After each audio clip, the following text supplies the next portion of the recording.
What's up, you guys, and welcome to another episode of Titan Weekly, where we give you the most up-to-date information on all our productions here at Titan TV, as well as the latest news, trends, and events. I'm Hiba Bary. And I'm Abbey Fernandez. We let you, our viewers, know what our shows have been up to. And if you want to see full episodes of the Titan TV productions mentioned here, click on the links provided below. So, Hiba, how was last week? Honestly, we were here, and you know, you weren't able to make it, or you had to leave back because of the fire. You live there. I mean, is everything okay? Yeah, everything is okay. I do live in Anaheim Hills, of course. That's where the Canyon Fire 2 was, and luckily my house is okay. Everything is okay. I did have some friends that had to be evacuated, but they lived more up in the hill area where, you know, the trees are and everything, and I was more towards like the flat area, so everything is okay. Some friends did have to get evacuated, but what about like the breathing? I mean, because even here, I had a lot of allergies when I left, and a lot of the people that were here too. I mean, how was that? Because obviously it was more condensed over there. It was definitely more condensed because we were literally under a black cloud, which was really scary. But it was, of course, you know, smoky. I didn't really see any ashes falling.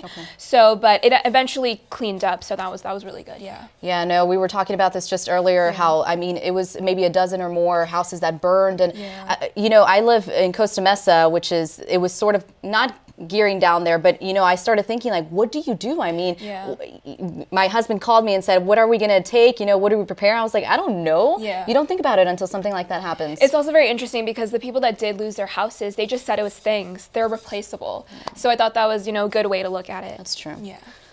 Last week, the ladies of the report discussed gun control, a very hot topic in this country at the moment. They share their thoughts on what should be done. Now, this is not an easy topic for us to discuss. I don't know about you guys, but when I was watching the news the day after this had happened, I literally felt sick to my stomach. This is not something we want to see happen again in our country. So I want to ask you, because once again, the issue of gun control has been brought up. Do you guys think gun control can help eliminate mass shootings from occurring? The group also discusses the recent move to make California a sanctuary state and what this means for the future. If you want more, check out the latest episode of the report. Dreamer Resource Center coordinator Enoch Preciado sat down for a new episode of In Focus and talked about the referral of DACA and what this means for Cal State Fullerton students. For more information on that discussion, click on the link below. The Fullerton City Planning Commission voted 4-2 against use of land for recreational marijuana use. The main goal was to allow recreational marijuana dispensaries citywide. Even though Prop 64 passed, which legalizes marijuana, it still doesn't override city power to restrict dispensaries. The reason for the rejection was that there was not enough information presented. The City Council is still open to a solution once details are more fanned out. In the meantime, guys, Venice Beach is only an hour away, just saying. If you were a fan of Milo Yiannopoulos coming to campus, this might be some news for you. Steve Bannon announced he'll headline the California GOP convention next week in Anaheim. Bannon is a former chief strategist to President Trump, who resigned last August. The convention will be held at the Anaheim Convention Center and will also include Senator Tom Cotton and House Majority Leader Kevin McCarthy. Definitely an interesting month in California.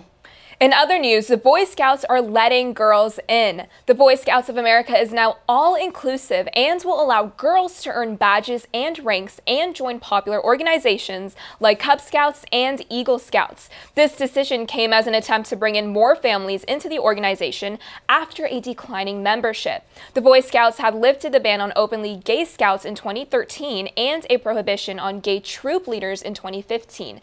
The organization also allowed transgender boys to join earlier this year. Chief Scout Executive, yes, that's a thing, Michael Serbog stated, quote, "The values of scouting, trustworthy, loyal, helpful, kind, brave, and reverent, for example, are important for both young men and women," end quote. So what are your thoughts on Boy Scouts lifting and letting everybody in? I don't know. I have mixed emotions right now. I feel like I need to potentially look into it further because I used to be a Girl Scout, and I don't know. I don't know how it would work out. I mean, I feel at this point that they're doing it because of money, and they don't have the right reasons behind it. I'm not too sure. How do you feel? It just feels like more of a last resort. They're declining in membership, so they're like, oh, let's let everyone in because we just need to make money. So I understand what you're saying, and I agree with that. I definitely do feel, though, that they are moving in the right direction, whether if it's with bad or good intentions. I mean, I do feel that there needs to be that mend, you know, because like I said, when I was a Girl Scout, we were I guess we were treated like inferior to the Boy Scouts. You know, like we wouldn't do all those like cool stuff because we were girls. So I don't know, maybe this will clear some of this stuff up. Hopefully times are changing. Right. And big news in the entertainment world as the Academy of Motion Picture Arts and Science has voted to expel film producer Harvey Weinstein amidst the sexual allegations against him. The accusations came from more than a dozen women saying that Weinstein had sexually assaulted or harassed them. Stars like Gwyneth Paltrow and Angelina Jolie were among the women who spoke out against him.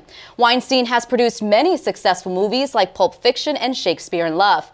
But many are now saying that he is a sexual predator, and a ton of huge film projects are starting to pull out from his company. Weinstein still denies all allegations. Joe Jonas and Game of Thrones star Sophie Turner are engaged. The 28-year-old singer and 21-year-old actress shared their announcement on Instagram Sunday morning with a simple photo of their engagement rings with the caption, "She said yes." The couple have been dating since November, and we hope that Joe will make a fine start. Just don't try to take over Winterfell, dude. Sansa's got this. So, Abby, were you a big fan of the Jonas Brothers? Yeah, I was. I'm not going to lie. I love the Jonas Brothers. I think that was our thing. We had to be a fan at that time. I was pretty young, but you were probably younger than me. I was younger. I first started loving them in 6th grade, so it's been a while.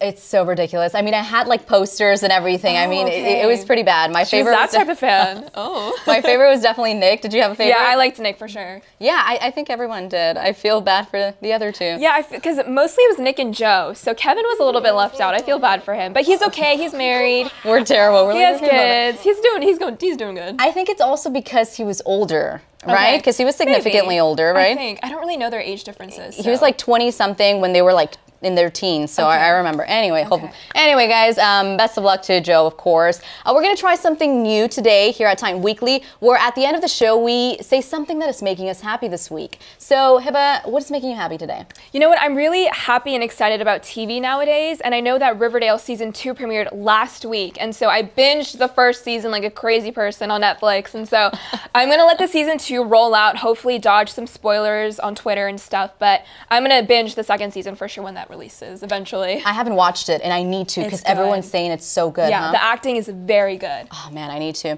Yes. Anyway, so what's making me happy this week? Well, this Thursday we have a panel for Latino journalists of CSUF, so quick plug in there. Yeah. But we've been working really hard, our whole team has, so it's kind of a positive thing of going through that, but getting it done too, you know, because we've put a lot of man hours into it, so I'm kind of happy that that's happening this week. Yeah, well, hope everything goes good and smoothly.